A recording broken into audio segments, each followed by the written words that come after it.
Imagine standing in a dimly lit Norman hall, the air thick with the clatter of steel. As anguished cries pierce the silence, his own hand turned against him by a blade that whispers in the dark. This is the cursed tale of Baldwin de Redvers, a 12th century knight whose victory at the Battle of Lincoln in 1141 unleashed a nightmare that ended in his gruesome death in 1155. What if the real horror lies not in battle, but in the spectral voice that drove him to madness with the sword's curse? This isn't just a story of valor. It's a chilling mystery that will grip your soul, urging you to uncover the blade's dark secret. Step into the shadowed keeps of medieval England with tales of torment, where we unveil a tale so haunting it will linger like a phantom in your mind. Dare you face the night's doom? Don't turn away now, for the horrors we are about to reveal will echo through your thoughts long after the tale ends. In the fertile plains of Devon, England, in the year 1110, Baldwin de Redvers was born into a lineage of Norman conquerors. His family's roots tracing back to the conquest of 1066 under William the Conqueror. His early years unfolded within the stone walls of Tiverton Castle, where the clang of swords and the murmur of Latin prayers shaped his youth. His father, Richard de Redvers, a loyal vassal to Henry I, instilling in him the code of chivalry. Tall and broad-shouldered, with a mane of dark hair and a steely gaze, Baldwin trained from boyhood his skill with the blade, earning him renowned by his 20s, his shield bearing the red ver of his house, a symbol of Norman pride. In 1135, Henry I's death plunged England into the anarchy. A civil war between Stephen and Matilda, and Baldwin, at 25, aligned with Matilda, his loyalty tested on the battlefield. His moment of glory came at the Battle of Lincoln on February 2nd, 1141, where he led a charge against Stephen's forces, his sword cutting through the melee, its edge stained with the blood of foes. The victory turned the tide for Matilda, Baldwin's valor, earning him the earldom of Devon. But the battle yielded a prize that would seal his fate, a Saxon sword, its hilt etched with runes, taken from a fallen enemy said to be a warlock of Wessex. The blade, heavy and ancient, gleamed with an unnatural sheen, its edge whispering tales of a curse laid by a vanquished sorcerer, a warning ignored in the heat of triumph. Baldwin bore it proudly, its victories mounting skirmishes in the west. Raids on Stephen's Elijah whispers followed. Servants claiming the sword hummed at night, its runes glowing faintly in the dark.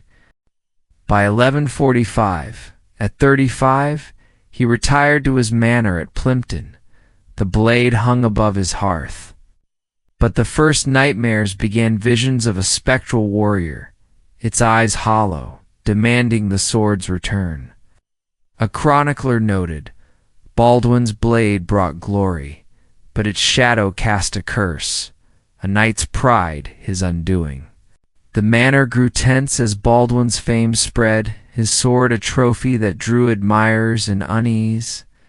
The spectral warrior's visits intensified, its voice a low growl in his dreams. A curse tied to the blade's stolen power, while his men whispered of a doom that clung to their lord. By 1150, Baldwin's health waned, the sword's presence a constant menace. His wife Adeliza pleaded for its destruction, but he clung to it.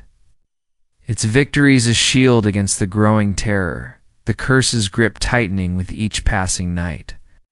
By 1152, Baldwin de Redvers's descent into nightmares began.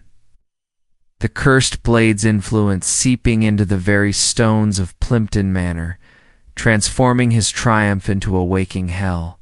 At 42, his once robust frame grew gaunt, his dark hair streaked with gray, his steely gaze clouded by sleepless nights, as the spectral warrior's presence dominated his dreams. Each night the ghost appeared, its hollow eyes boring into his soul, its voice a guttural chant demanding the sword's return to its ancient grave, its form shimmering with a malevolent blue light that cast eerie shadows across his chamber. Baldwin awoke drenched in sweat, his hands trembling, the sword's runes glowing faintly above the hearth, its hum a constant drone that frayed his sanity. His wife, Adeliza, watched in horror as he muttered of the warrior. Her pleas to destroy the blade met with his stubborn refusal, its victories a tether to his fading honor. The manor became a prison of terror, servants fleeing tales of ghostly footsteps, their whispers of a curse spreading to the village, where peasants avoided the estate, claiming it cursed by the Saxon warlock's spirit.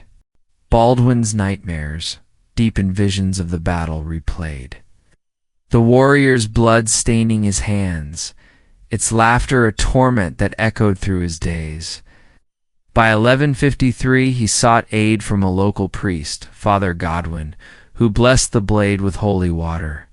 But the ritual backfired, the runes flaring red, the ghost's rage intensifying. Its form appearing in daylight, a translucent figure wielding a spectral sword.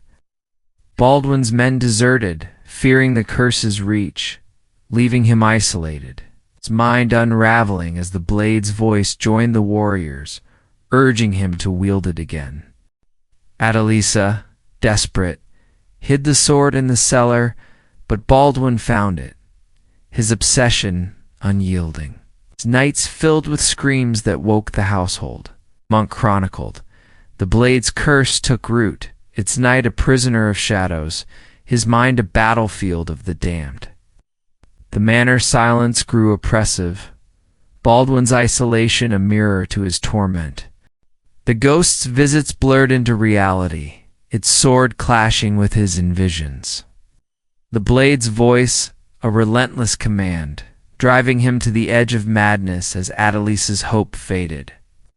By 1154, Baldwin's health crumbled, the curse of physical weight. The priest's failed exorcism left the manor a haunted shell, the spectral warrior's presence a constant threat, its demands echoing as Baldwin's grip on sanity slipped into darkness. In the bleak winter of 1155, Baldwin de Redvers's grisly end unfolded within the haunted walls of Plimpton Manor, a death marked by the cursed blade's final triumph over his shattered mind. At 45, his once mighty frame was a husk, his dark hair fallen in clumps, his steely gaze lost to a vacant stare, his body trembling as the spectral warrior's presence consumed his every waking moment. The manor, abandoned by all but a few loyal retainers, stood as a desolate ruin, its hearths cold, its halls echoing with the ghost's wails, a figure now believed to be the warlock's vengeful spirit, its curse fulfilled in Baldwin's torment. Adeliza had fled months prior, her pleas ignored.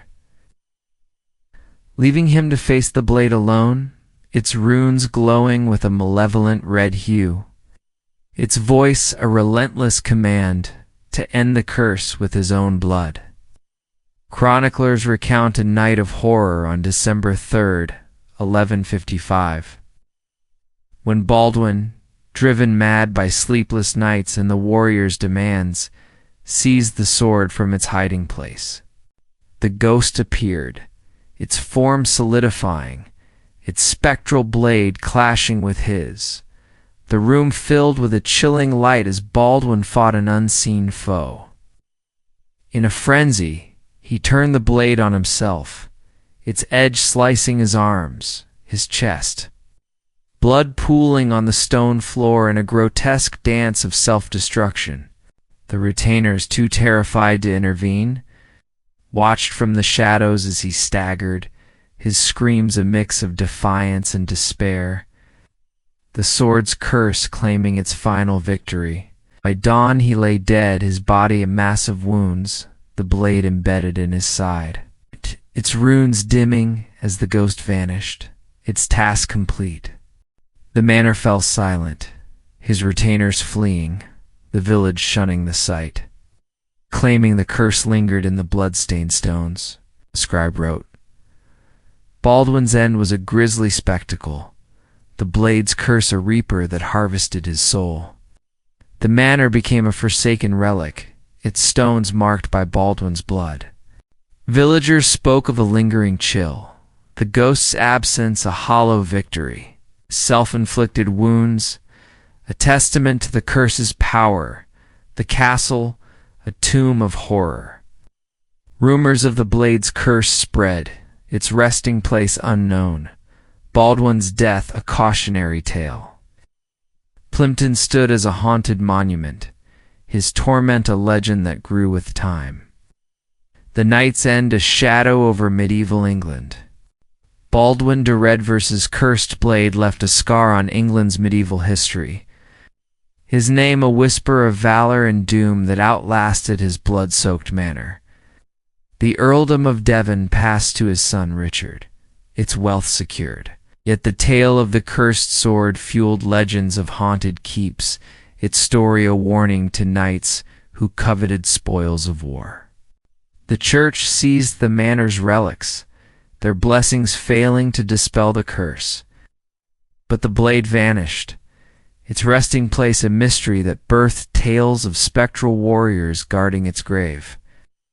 No statues rose for Baldwin, no songs sang his early triumphs, but his narrative spread through monasteries and hearths, a chilling reminder of pride's perilous edge.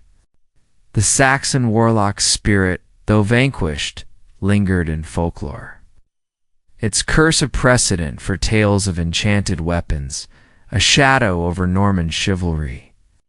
His end, marked by self-inflicted wounds and madness, mirrors the dark toll of ambition, where a knight's glory becomes a magnet for supernatural retribution, where a blade's power invites a curse from beyond. As a warrior of noble birth, he faced the battlefield's might and the ghost's wrath. His strength no shield against the haunting demise that claimed him. His story warns us that in medieval shadows, a knight's triumph can sow the seeds of a torment that echoes like a blade's whisper, a legacy etched in the blood of Plimpton. Baldwin de Redvers's torment was more than a death, it was a cursed unraveling of a knight's honor carved in blood and sealed by a spectral blade. His frenzied cuts in the manor, the ghost's final triumph. The shadow of his Lincoln victory turned to dread haunt history's depths, a tale that will captivate you to the last stroke. From Devon's plains to Plimpton's ruin, his life was a tapestry of valor and doom, his end a chilling echo in medieval shadows. This forgotten horror burns bright amid the past's darkness, a mystery that demands your stay. Crave more spine-chilling tales of cursed knights? Subscribe to Tales of Torment now, and dive into our next video about a medieval outcast's gruesome fate. Don't miss a single shiver. Hit the bell icon to stay updated. Share this with history lovers worldwide, and let's journey through the past together. Was Baldwin's curse a warlock's vengeance, or a mind shattered by guilt? Drop your most haunting theories in the comments. Join our community and help shape the next dark chapter. Step into the shadows with us, where history's whispers await your discovery. And let the curse of Baldwin linger in your soul.